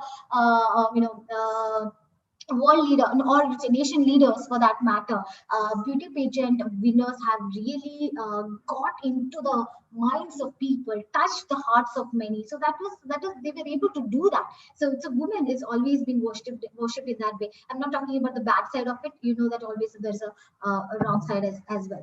So nations, when we represent like that of Susmita Sen or say Ashura Roy, so we always still respect and admire them a lot. You know, they are the face of India. Anywhere they go, even now when they are very successful in the media industry, cinema industry, and their social activities and everywhere, because of the title they won, I know they are getting that. All the privilege and all the love and the support from the people. And when Aishwarya Rai come to an international platform, always she is known as an India. So that's how it is. So it's a different field altogether. Now, does this imply that they are being co-opted into the venture of commercialization without being aware of it? Yes, that's a very good question, Shraddha. I think to some major extent, to a large extent, the commercialization part is there. And many girls are getting exploited without they are being aware also. So that's why I'm repeatedly saying, it's so important to work with the professionals and the right people, and also to have a great, good mentors around you. This is so important. So I'm not saying everyone are wrong, but there are, traps also. But there are always a genuine groups and genuine professionals. I think Arun sir writes, scripts for the cinema industry, so I don't need to talk about that industry also, right? So the same thing happens everywhere. Even if you go into even the government sectors also, you will find good people, bad people. It's all up to you. You have to understand. You should, I think that training should come from the home itself, from the childhood, to understand the right people, the right intention, the wrong intention. I think I don't need to teach these days to the girls. Most of them know when somebody look at you, if it is with the bad intention or the right intention, you are able to understand it. So when you talk also, when you talk to a professional people, okay, there is a key word, okay, be passionate at your profession and be professional at your passion. So if this is your passion, be professional at it. Just don't, just I want to get the fame and money, so let me jump into anything. No, that kind of attitude is there for a lot of girls today. So that you need to change. Be professional. If you have a passion, be professional towards it. Keep a professional approach towards it, then it will take you to different level. And when you are at the profession, be passionate towards it. Okay, that's my secret success point. Then coming to Anjana Sona, still there exists social stigma associated with skin color and physical beauty. So I think Dr. Arjunji had already explained very well about it, the good part of it, the wrong part of it. But as such, legally or on the paper or as a criteria, there is nothing like that. But I think in the beginning of his conversation, he started with Suvarna, people from the Suvarna category, where we had a very ancient culture of exempting them from all the kind of crime. And he also spoke about the Greek culture as well, wherein how the beauty people are being the people who are beautiful are exempted from the crime, but ugly is always been punished. So this is not something which came up today or not come up today from the fashion industry. It's from the mind of the people. It is there from long back. So I think it's high time. It's already been changed. 2019, you already know that it was Miss South Africa who won that, and it's all about the content. The woman as a content is being judged over there. It's not the skin color. So I think the attitude of the people is never the industry. Give me a minute. Sorry. Okay, so it's attitude of the people. It's never any of the industry that needs to be blamed. Okay, while talking about inner beauty, can we completely deny the fact that people are attracted towards external beauty or body aesthetics? It is wrong to see a person in an aesthetic point of view. Is that objectification? Where is the clear-cut line that separates objectification of the body, enjoying the extreme beauty of a person? So as I said in the beginning, Anand, this is a private message he sent it to me. As I said in the beginning, there's a thin line between loving a body and objectification. Objectification is irresistible, a feel that you feel on the flesh and bone of somebody, or a body parts of a woman. You're seeing that person from the beginning just with that intention. So, but loving a body, if you say just loving your body or loving your own partner, that's something really different. So that's your inner feel that you're expressing towards somebody. And enjoying is again a different category altogether. Enjoying in the sense, just you admire. Beautiful girls come across you, you will definitely admire. You will definitely look at her. You cannot stop. So that's not a crime. If you look at somebody and if you admire, that's not wrong. But if your intentions are wrong, then that is wrong. So I don't have to explain you how it is different, because you're mature enough to understand that, right? So, but the thing is that girls will not be matured enough to understand the differentiation sometimes. So that's where they where they get into the traps and the trouble. So I think with that my questions are done. Yeah, thank you so much, Aisha. Your son is eagerly waiting for you, and we don't have much questions coming up. Yeah, and in the YouTube too, we don't have many. Yeah, what we have is comments than questions, because everyone is interested in this particular chat to go on and on. But unfortunately, we have time limits to keep, and so with this, I conclude the discussion session, and I welcome Ms. Namita to go on to the vote of thanks. And before that, I would like to have a few words from both Arunlal sir and Isha ma'am about the event. Just give us a feedback about the session, and we'll begin with Arunlal sir.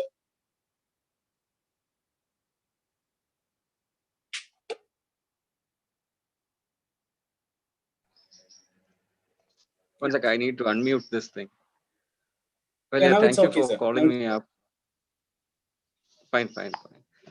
Thank you for calling me up for the session. It has been interesting. When somebody arranges a webinar, especially on the lines of this kind of a topic, it is. I don't know whether I am the right person, like the right choice as a resource person, but Isha definitely is, because she has been a contestant. She has been in real time, in real space, in real person. She has gone through the whole tedious process of entering into winning, losing. No, she has seen this, so she is definitely the right person to talk to the audience about this particular idea. And it's been wonderful being with you. You have organized it flawlessly. The YouTube channel streaming is going absolutely fine. This Zoom thing is also working absolutely fine. So on the side of the organization, on the side of the choice of the resource person, you have not missed a single point. Congrats. That's it. Thank you, Arun sir. And now it's over to Isha ma'am.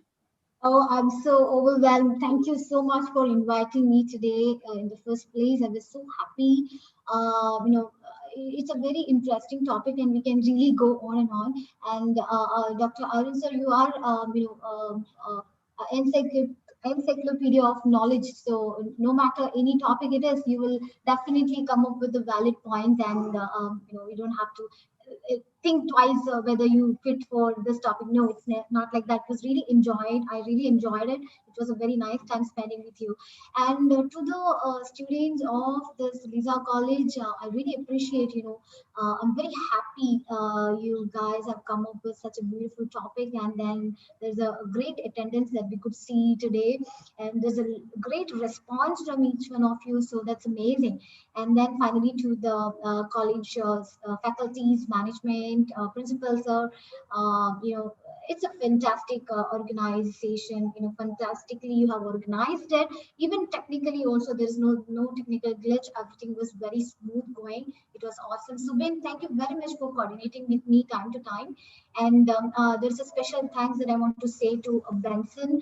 Me and Benson working here, as a partners, technology partners for each other, from the B2B basis in Dubai. So that's how I know he's a very good friend of me, and he's the one who suggested my name over here. Thank you very much, Benson, and thank you that you joined the webinar as well. So yeah, that's it. Thank you so much. And you have to come up with such an amazing topics all the time. So that's when there will be a lot of interactions happen. There's a lot of knowledge gain happen. There's a lot of giving and taking that happens through the webinar. The only thing is that it took a very long time. We had to wait for the corona to come in. To realize that this kind of digital platform helps to make the world such a small place where there can hundreds and thousands of people can gather together on one single platform. It took a very long time for us to realize. But however, the new generation is going to call us as ACBC, not AC, AD and BC like Arun sir said. My definition of ACBC is after Corona and before Corona. So all the very best to everybody and love you all. And keep up the spirit, especially to all my girls, gorgeous girls over here. Be the best because you are the best. Thank you so much. Thank you so much, Isha. And now we have Miss Namita, who is going to present the vote of thanks. Namita, I hope you can hear me.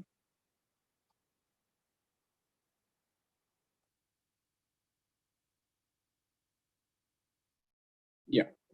As we all know, it's yeah, Namita, I hope you can unmute yourself and speak now. Sir, am I audible? Yeah, very much clear. Good. Good afternoon, all. Respected dignitaries of the day, teachers, and participants.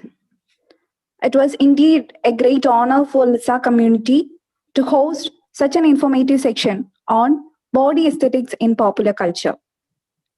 First and foremost, I would like to express my deep sense of gratitude to our chief guests, Dr. Arun Lal and Mrs. Isha Farha Qureshi, for your interesting and valuable information.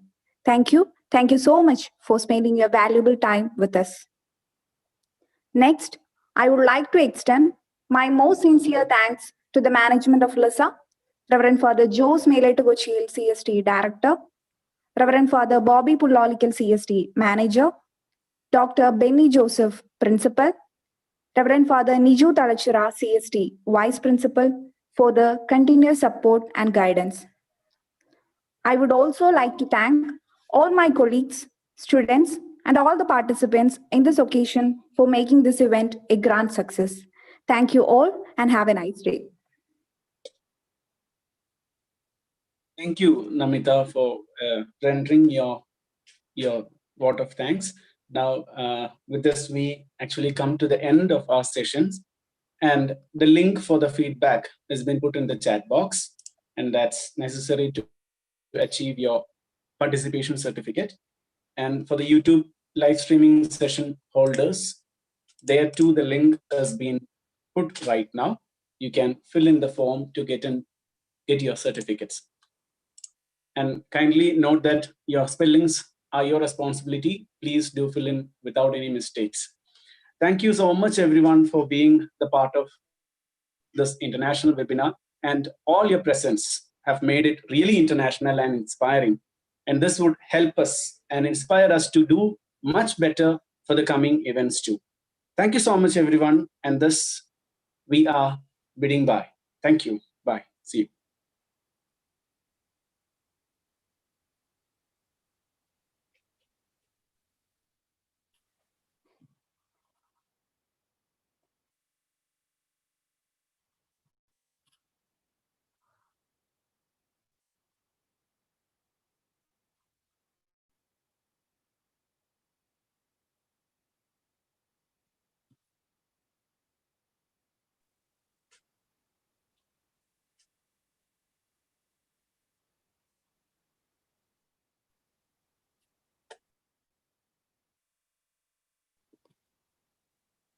The YouTube session will come to an end in another 5 seconds.